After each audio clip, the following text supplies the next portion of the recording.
Hey everybody, my name is SPAZ and I'm a CD junkie. On this episode of CD Junkie, I will be discussing a Dutch band by the name of the Nits. Who are the Nits? Don't worry if you don't know, because most Americans have no clue who they are. They are a Dutch band and they've been around for roughly 45 years and recording for about 40 years or so. I am going to go through their catalog as quickly as possible because there's a lot of releases. But first, I wanted to let you know how I got into this seemingly obscure Dutch band. I was at Music Market in Costa Mesa, probably late 1980, going through the record bins, and I came across this import called Steppin' Into the 80s. And it was a compilation album, and I flipped it over. It had 2020, The Romantics, Jules and the Polar Bears, Paul Collins Beat. And I figured, well, if I love all the bands that I know on this compilation, there's a pretty good chance I'm going to love the bands that I'm not familiar with. So I bought the compilation because I'm always eager to hear new music. And when the song The Young Reporter by the Nits came on, I was blown away. It was glorious pop music, little bit of Devo, little bit of Beatles, little bit of Steve Naive keyboards. It was just stunning. I mean, it blew me away. It was clever, really well arranged, and not your normal 3-minute pop song. So I told myself 39 years ago that I need to get into the Nits and start collecting their music. And to this day, I still am doing that because they are still around. So let's start with their first album. It is not officially released on CD. I have a CD here. CDR actually, that some friends made, and this is their debut album, self-titled, came out in 1978. It is quirky and pop. They're an art rock band, so that's sort of the same thing as like XTC. You know, they came from this quirky art background and matured into just wonderful pop hit makers. But here is the first album. A lot of power pop fans are going to know the Nits by one track, and that's a song called Yes or No. And that is wonderful, beautiful power pop. Not every song on the album is like that, but there are plenty of great pop moments mixed in with quirky, eccentric, eclectic fun. The success of this album brought the major labels sniffing around, and CBS won, and the Nits released their second album called Tint in 1979. This is another wonderfully quirky mixture of Devo-esque meets Beatle-esque meets art rock beautifulness. Is that even a word, beautifulness? But this has great songs. You know, this is the album that has The Young Reporter on it. It also has a few bonus tracks. One of their pre-album singles was Umbrella, and Some Other Night is so Beatley, it'll tickle your Beatle bone.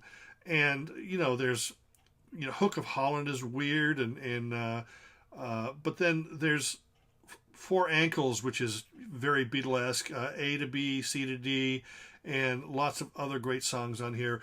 Tutti Ragazzi, and definitely it's quirky, but it's melodic and fun. That's the thing about the Nits these days. It was fun.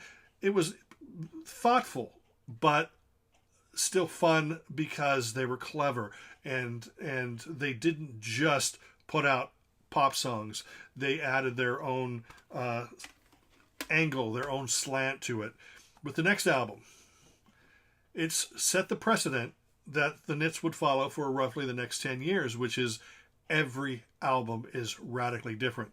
With New Flat, this is an album that sort of strips away some of the more commercial sound of this, if you can call it commercial, but it turned up the quirk.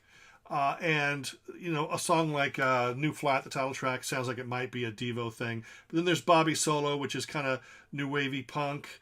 And then there's Office at Night, which is experimental pop, and just wonderful. There's Holiday on Ice, Saragossa, a lot of great tracks on that. You should definitely check that out. It's not straightforward pop, let me tell you that. It is quirky, it is eclectic, it is eccentric, and it's wonderful. And it may take you maybe a listen or two more than the two previous albums to get into, but it's still fantastic. Then came another change of direction with work. This album is still very much the Nits, but it's darker. When I say darker, it's not gothy.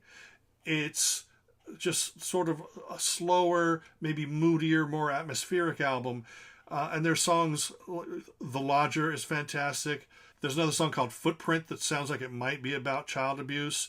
There's Red Tape, Slip of the Tongue, lots of great songs on there. Still very melodic, but if you're talking about 1980 new wave and stuff like that, you're probably going to really dig it. So definitely check that out. Then, whoa, they did another flip. Out goes their bassist Alex, and their musical friend and occasional producer Robert Jan Stips, also known as R.J. Stips, also known as Stips, joined the band as an official member. Now, Stips was the leader of a prog band in Holland called Super Sister. Then he was also involved in other projects such as Grupo Sportivo. But this album, it's such a stylistic change. It's still very much the Nits. I mean, Hank Hofstad and Mikhail Peters, they still sang the songs and their voices were very identifiable and the melodies were there and they were catchy. But this really set the tone for the rest of their career. It shot them in a direction, the production was more lush. There was more instruments. There was more concentration on piano and clever arrangements and very, very arty. There's great songs in here like Tons of Ink and Vermilion Pencil and Neschio. This also introduced a very strong European element to their sound. They weren't just going to be straightforward Beatlesque pop. They were traveling down different avenues, and Omsk is probably the first truly, absolutely stellar, essential Nits album for the non-fan to get. I mean, all of them are very worthwhile, as you can probably tell once I continue to keep talking about these. Next up, now this comes on a duo CD or a dual CD, so I'm going to talk about one release called Kilo. Yet another stylistic change. This was a 6-track EP, almost completely piano ballads, with other instrumentation, but piano-based ballads, all of them stunning, especially Dapper Street and Sketches of Spain. I recommend you search YouTube for tracks from Kilo and then purchase this CD. Might be available separately now, but I don't think so. I think they both come together. But we'll discuss the other album there in just a moment. After that, another stylistic change, and they became more commercial with some more keyboards in it. Stips is still sculpting their sound, and the band, again, is stylistically ricocheting off the walls and just trying all these great styles. This album here, which is a Do Sweet Bon Off, contains, like a Woman Cactus, Mask, and of course the title track is another great song. There's also a few non-album B-sides on here. Mountains in Minutes is one of my favorite Nits songs. But again, stylistic change. This is commercial. This does sound very 1984, but a very good 1984. Filled to the brim with great songs. One of my favorites off of here is a song called The Tender Trap, which is just beautiful. Just as much as some of the songs off of the Kilo EP. And then came the fact that Mikhail Peters, the guitar player, I could be pronouncing his name wrong, by the way. I'm not Dutch. I'm stupid. But he left the band, and that left Stips, vocalist Hank, and drummer percussionist Rob, and they recorded the album Hank right there. And another completely different change of direction. This one is even more Stips keyboards. Now, when I say keyboards, don't think synth pop. Don't think that, they're just... No, he has created just a template of sounds. He's not your standard keyboard player. Like I said, he sculpts the band's sound with every album. I mean, they're all involved in it. It's his creative tendencies that bring the songs to life. And there are songs like Sleep, What Happens to Your Eyes, Cabins, The Singing Telegram. These are songs that are not completely unlike what they've done in the past, but also completely different. You know it's the Nits, but it's a completely different Nits. And then that leads us to the next album, which I believe was their most commercially successful. At least it had the most commercially successful single, and that's In the Dutch Mountains. They brought in a bass player, and so they became a quartet again. But she didn't sing lead; she did sing backup. But this was another stylistic triumph, another change. The songs were more sort of folk rock oriented, but still very much Nits, very quirky, eclectic, and gloriously melodic. The title track, Panorama Man, this album did extremely well, brought them plenty of attention outside of Holland. And In the Dutch Mountains, it's an ironic title, by the way, because there are no mountains in Holland. I believe that they're actually referring to buildings. And if you listen to the end of that track, they hear buildings. But I digress. It's the first time that they didn't really change too much musically was when they released another EP called Hat. And this contains Bauhaus Chair and The Train and 4 other tracks. The mood of it is a little bit more mellow. Sort of this could be the companion EP to the Kilo EP that had come out a few years before that I talked about. Still in that same style, but one big change is a live album. 2 CD live album, by the way, called Irk. This is the first album as Nits. Then came the stylistic change, and they sort of toned down the folk rock of the last couple albums, added more of Stiff's musical mayhem on keyboards, and came up with Giant Normal Dwarf, another fine album that includes great tracks like Radio Shoes, Long Forgotten Story, and the title track. Boy in a Tree is also a wonderful song. And that brings us up to 1990. Next up, these I believe, were released in the same year, so I will hit the studio album first. This is Ting, yet another stylistic diversion, not too different from Giant Normal Dwarf. Again, more moody keyboard oriented, but still very melodic. Had tracks like Cars and Cars, Fire in My Head, All or Nothing, House on a Hill, Ting. Did I say Soap Bubble Box already? I might have. But either way, this is a stellar album. For some reason, it's packaged upside down. Maybe that's the artsiness in them talking. But Ting was a fantastic album. The next album was a huge surprise. They added a few more members and came out with their most commercial album yet. This album is called Da Da Da. But this album here is just stellar. It was released in the US with that cover, by the way, if you want to see the full band. There they are there.